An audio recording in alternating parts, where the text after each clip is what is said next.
Microsoft press release confirms pretty well that all of the nasty X-Bone rumors are true. Give me a rant in the comments below, but first, my opinion. I'm Tarmack and this is Feature Creep.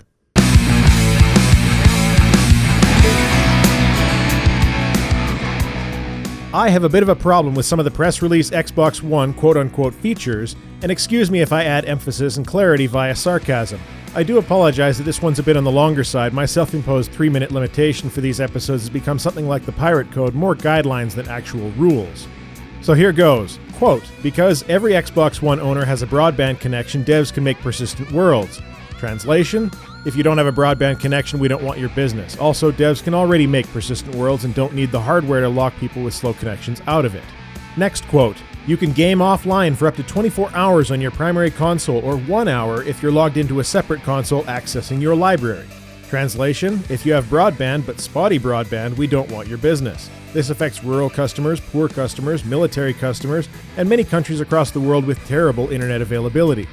Quote, share access to your games with everyone inside your home. Thank you, Microsoft, for giving me permission to let my family play my games on my console in my home. That's one hell of a new feature that we haven't had on every single console release that has been produced to date. Next one. Quote, game publishers can enable you to trade your games at participating retailers. Blame publishers? Check. Dramatically decrease used value by forcing out competition? Double check. Quote, game publishers can enable you to give your disc-based games to your friends. Blame publishers again? Check. I'm in absolute disbelief that this would be listed as a positive. You're asking permission to give something to a friend that you own and have purchased. Want this Metallica CD? Oh, I'm sorry, I can't give it to you because my other buddy gave it to me. It can only be given once. Quote, you are in control of when Kinect sensing is on, off, or paused. Great, I can turn it off. Can I just disconnect it? No? Then please explain to me what it's actually doing when I turn it off, because I have a feeling that my definition of off doesn't match yours. And last, but certainly not least, we will continue to listen to your feedback. Much like our differing definitions of the word off, the word continue involves persistence in an already present activity. I must take this opportunity to point out that thus far, everything listed above is a new limitation and degradation of existing and past console features. I'm well aware that some people may have no problem with some of it, but let's not pretend that anyone actually asked for it. Okay, so in the last video I kind of rampaged through a list of points that a number of people in the comments didn't really have any idea what I was talking about, so this time I wanted to preface it with some actual quotes from the Microsoft press release. All of those things that I just said are true, although I added a little bit of flavor to each of them. I'd also like to take this time to say a couple of positive things. I want the Xbox One to be good. I want the PlayStation 4 to be good. I want the Wii U to be good. I'm primarily a PC gamer, but I want all of those other things in my living room if the companies aren't pulling Orwellian nonsense. I have no console loyalty because console loyalty is ridiculous. Now, let's get into it. The Xbox One needs a broadband internet connection to function.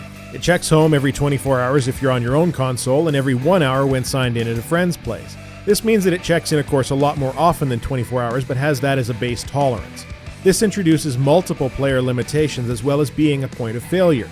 Military players overseas are on their own. Rural and bad internet areas, the same deal. Another example are students in some dorm rooms who they're not allowed routers and only have one connection. And there are still plenty of countries in the world without widespread broadband. Everyone has the potential for server issues, of course, on Microsoft's end and anywhere in between. I wouldn't be surprised if we had a launch debacle that rivaled SimCity. And make no mistake, it will affect those of you with amazing connections just as much as the ones without if it's Microsoft server problems. And the bit about sharing your games with family in your own home as a feature bullet point just makes me scratch my head because it's such a basic console usage right that it shouldn't even need to be said. The bit about blaming publishers was hilarious. This is a hardware feature designed by Microsoft to limit the consumer's mobility as far as games go. You can only sell or trade to authorized retailers, which will of course be big box only like GameStop and Best Buy. Local or smaller retailers are going to be left in the dust. This also means that since there is less competition, the trade-in value you'll get for your games is going to drop even more than it would have from just giving publishers a cut. The fact of the matter is that in no other industry anywhere do manufacturers get a piece of used sales. I want to see game developers succeed as much as the next gamer, but there is nothing that makes them a special and unique snowflake that deserves a cut of used sales that nobody else gets. And the Kinect, a fancy piece of kit with an expensive camera being mandatory, but you can turn it off. It's just silly. It inflates the cost of the console. If you can turn it off, then disconnecting it wouldn't be a problem, but that's not possible as the console won't function without one connected. This means one of two things. Either turning it off is going to be so convoluted that most people don't know you can and never bother, or when you turn it off, it only sort of goes off. And what happens if your Kinect breaks? You're going to go buy a new console? Or do you actually expect retailers to carry stock of a standalone Kinect when one comes with every Xbox? What of the old games? GOG.com has a huge library of older game titles on PC that you can grab. Backwards compatibility via emulation is a very possible and easily accomplished feat on PCs. For consoles, the lack of backwards compatibility does suck, but at least up until now, you could always just plug your old console in. I am not keen on a decade down the road having a bunch of single-player console games that don't work because the super powerful, amazing, wonderful, solves all our problems cloud server was shut down due to the lack of profitability. Games are products, regardless of how creative lawyer-written EULAs try to convince people otherwise, and for games that do not necessitate online use like MMOs by their very design, it shouldn't even be possible. Like I said before, I want Xbox One to be good, but this isn't good. There is no E3 lineup that can save this. It has too many points of failure and is simply anti-consumer. And I've also mentioned in the past that there's a good chance of the PS4 being in my living room. This banks on Sony not doing the same kind of nonsense that Microsoft did in their press release. They're not selling features, they're all limitations over what we already have and have had for decades. Now, I would be remiss in my duties if I didn't mention the items in the press release that are positive, of which there are a couple. Cloud backup availability of your games based on your account is a Steam-like feature that consoles have needed for a while. They also mentioned that a single Xbox One account could be used by two family members accessing the game library at the same time. That's a pretty cool feature too. Everything else, however, are limitations detracting from where console gaming is today. Yes, I am primarily a PC gamer, and yes, Steam is similar in that you can't trade or sell games. It checks online to verify ownership, but it also has absolutely amazing prices very often on not just indie titles but major releases as well. Steam, though, comprises less than half of my game library, and I wouldn't expect the same deep price cuts on Xbox One. Many games on PC also have no DRM or very, very light DRM.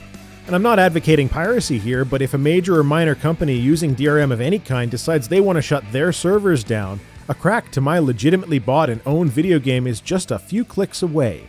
I have no problem sitting a console generation out if this is the kind of garbage we have to deal with. I really want to know where you guys stand on this topic. These are incredibly significant changes being attempted in the industry, and repercussions will be felt for years, so please leave me a comment below. Also, make sure to subscribe to my channel, The Gnomecast, for more rapid-fire game industry discussion. This is the longest feature creep to date, which is ironic given the sheer volume of feature creep going on with Microsoft right now. That's all I have to say. Tarmack out.